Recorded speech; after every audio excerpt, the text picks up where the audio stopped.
that are responsible for massive clear cutting that leads to deforestation. Numerous companies that manufacture obviously unhealthy products like Nabisco's Oreos claim to be certified vegan, yet they too are responsible for the destruction of human and animal habitats where palm oil is harvested.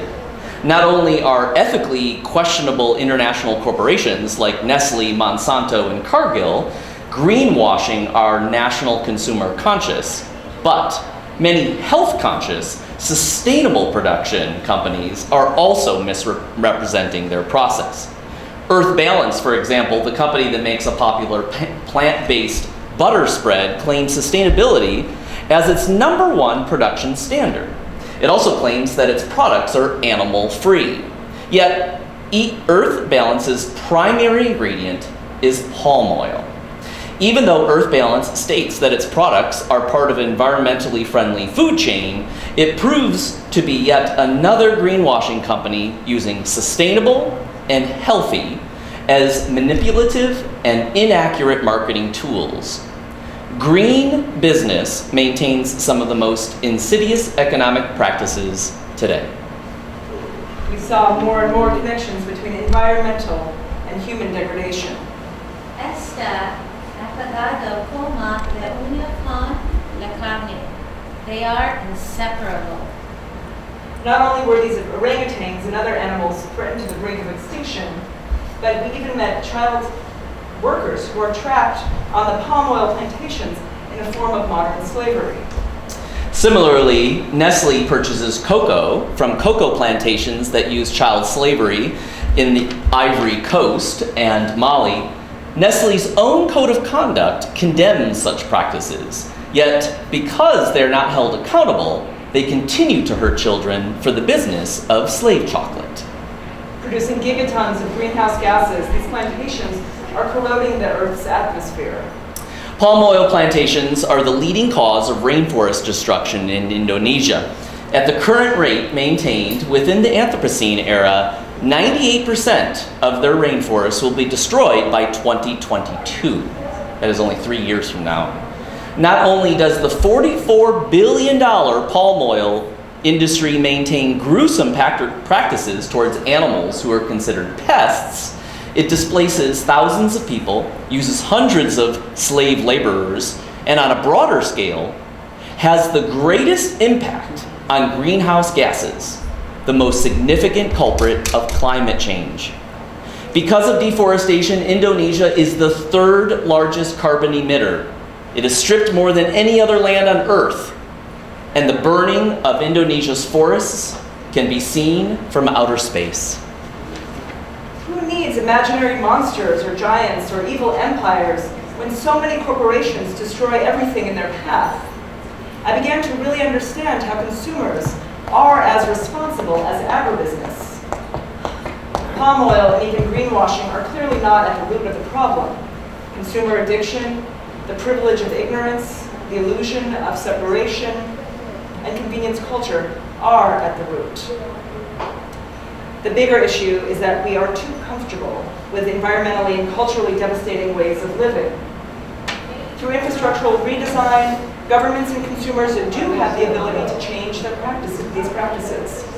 I understood more and more that there was so much work to be done, that the only way to heal ethnic and racial divisions and the ecology of our social and of our ecological body, our global body, is to see how we are all interconnected.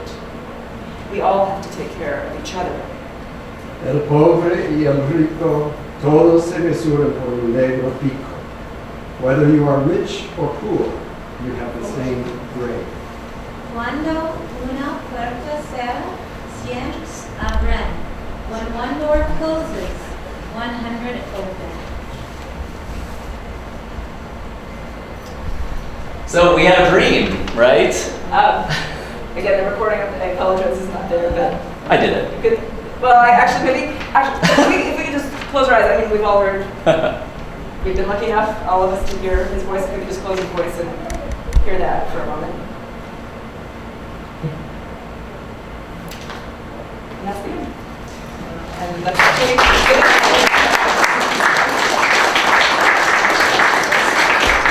So the presentation today gives you a glimpse of the engaging storyline, the expansive supporting details and the footnotes, and the beautiful images within this amazing book, Zazu Dreams. Here are some of the activists, artists, and scientists who have endorsed Zazu Dreams, this wonderful book. Copies are for sale after the Q&A in the bookstore. And Kara, Michaela, and Zazu actually is here. The three can be autographing and dedicating books. We also have just a limited number of t-shirts that are available. All of the shirt proceeds. Do you wanna? Yeah, all of the shirt. I might too. America the Beautiful. Yeah, so Michaela's wonderful artwork. You can take home with you in a book or a t-shirt, and the shirt proceeds go to Immigration Legal Clinic.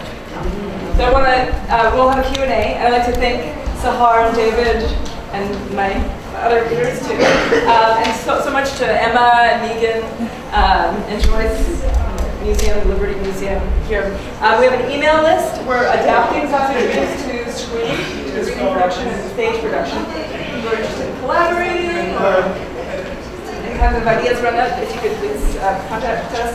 And what are your thoughts? Okay. So we just have a couple of minutes because we have another speaker. But are there any? You know, one of mine I'd like to just point out straight away would be I led an expedition in Papua New Guinea 2 years ago, and I was there for 2 months.